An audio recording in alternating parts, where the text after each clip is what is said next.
Al-Badri radhiyallahu anhu.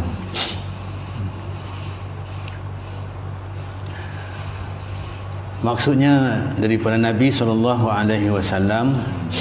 baginda bersabda, siapa yang membaca 2 ayat terakhir daripada surah Al-Baqarah pada suatu malam, maka ia sudah cukup baginya.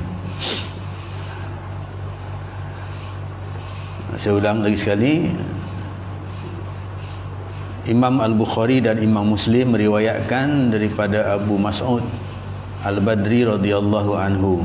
Maksudnya daripada Nabi SAW, baginda bersabda, siapa yang membaca 2 ayat terakhir daripada surah Al-Baqarah pada suatu malam, maka ia sudah cukup baginya. Maksud hadis ini, ada pendapat ulama mengatakan 2 ayat tersebut dapat melindunginya daripada perkara yang tidak disukainya sepanjang malam itu.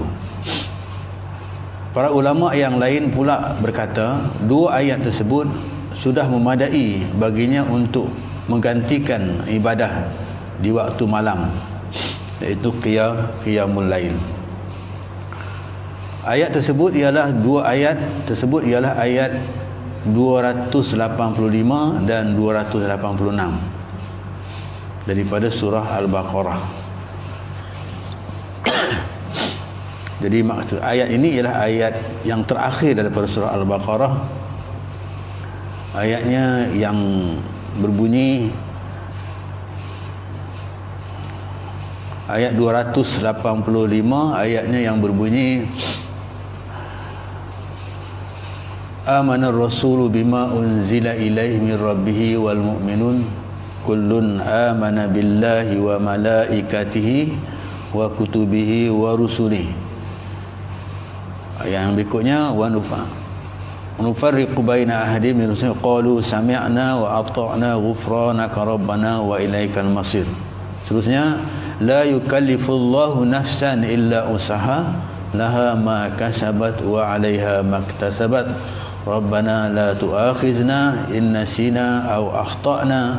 Rabbana wa la tahmil 'alaina isran kama hamaltahu 'alal ladzina min qablina. Rabbana wa la tuhammilna ma la taqata lana bih wa'fu 'anna waghfir lana warhamna wa anta khairur rahimin. Ini ayat 285 dan 286. Jadi inilah yang dimaksudkan oleh Nabi SAW, 2 ayat terakhir daripada surah Al-Baqarah kalau kita amalkan pada sesuatu malam, maka pendapat ulama mengatakan yang pertama iaitu insya-Allah ayat ini dapat melindungi kita daripada perkara yang kita tidak sukainya pada sepanjang malam itu.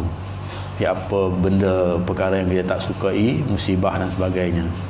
Dan yang kedua, pendapat ulama menyatakan bahawa ayat ini kalau kita baca, maksudnya fadilat ayat ini kalau kita baca, iaitu ayat amanar rasul dan ayat la yukallif ini, maka kalau kita baca ayat ini, maka ayat ini juga sudah cukup untuk, ataupun dengan fadilat ayat ini sudah cukup bagi menggantikan, bagi kita untuk menggantikan ibadat pada waktu malam, iaitu qiyamul lail. Jadi kita semacam mana kita telah melaksanakan qiyam, iaitu bangun sembahyang tahajud.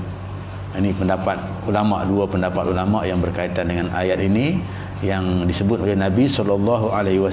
Saya ulang lagi sekali, maksudnya daripada Nabi SAW, baginda bersabda, siapa yang membaca dan 2 ayat terakhir daripada surah Al-Baqarah pada suatu malam, maka ia sudah cukup baginya. Jadi untuk amalan kita sebelum kita tidur, alhamdulillah, insya-Allah marilah kita amalkan baca ayat tadi ataupun wirid tadi yang kita selepas sembahyang tadi, kita boleh gunakan juga wirid itu dengan bermula seperti dalam tahlil kita lakukan, ya, iaitu lillahi ma fis samawati wa ma fil ard wa in tubdu ma fi anfusikum aw tukhfu yuhasibukum billah ila akhir ayat, iaitu amanar rasulu bima unzila ilaihi min rabbih wal mu'minun, hingga akhir ayat yang kita baca itu.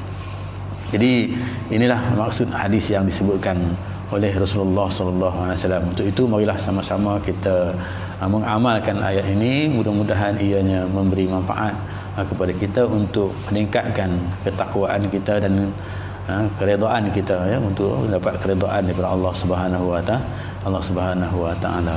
Jadi itulah sekadar perkongsian ayat hadis Nabi sallallahu alaihi wasallam yang dipetik dari kitab ringkas Riyadhus Shalihin, karangan Imam Nawawi, muka surat 147. Itu saja. Wallahu a'lam. Aqulu qouli hadza wa astaghfirullah azim billahi taufiq wa hidayah. Assalamualaikum warahmatullahi wabarakatuh.